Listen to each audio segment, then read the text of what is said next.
I just wanted to consider focus in this video, and in particular, most probably for your own uses, as well as in particular your clients though. And it's really thinking about what you actually focus on. I talked in a previous post about glass half full, glass half empty. But when we're thinking about focus, I'm thinking more along the lines of, if you were kind of thinking of if your client's thinking of going out to exercise, and maybe it's rainy or it's windy, it's cold, whatever, and they focus on the negative side of that, oh, I'm going to get wet, it will be uncomfortable, that type of thing, they are quite likely to avoid taking that exercise. Similar when coming to make food choices, you know, if you think, oh, it's going to be boring, I won't enjoy it, don't like the taste, that type of thing, then that type of focus becomes your reality, because it's very true that what you focus on becomes your reality. So you need to make clients aware of this and then get them to start focusing on the positive. So in the scenario where we're talking about like the wind, the wet, the cold, whatever it might be, rather than focus on that aspect, and you can talk about getting decent waterproofs anyway, but the key thing to focus on really is focus on the positive aspects. How are you going to feel when you've completed that exercise, whether it be a walk, a run or whatever? How will that feel? Has it moved you towards your goal?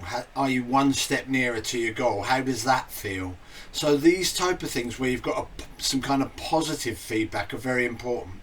Similarly, when we're coming to making dietary choices, and this is really important because people do this on the spur of the moment, but thinking about like the eating choice. So, well, I'm going to have the healthy food. How will I feel afterwards? Does that keep me on track for my weight goals, my fitness goals, whatever? So always focusing on the positive.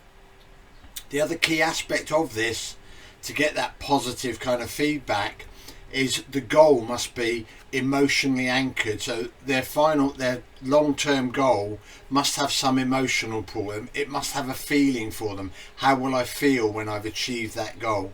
Because now when they're kind of making these decisions about, is this moving me towards my goal or away from my goal, it's got an emotional pull.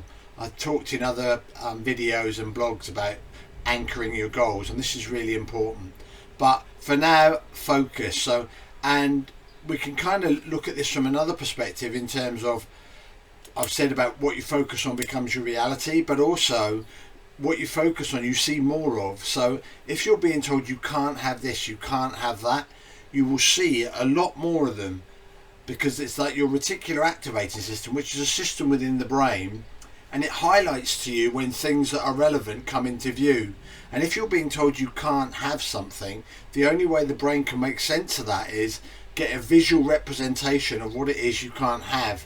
Now you've kind of put this onto the brain's agenda, as it were, and so now it will spot them all the time. And this is why when you're told you can't have a certain food or you can't do a certain thing, it seems like you see a lot more of it.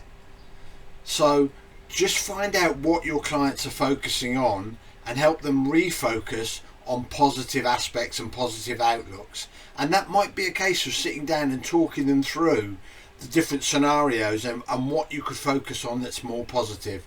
So I hope you found that helpful, and good luck working with your clients.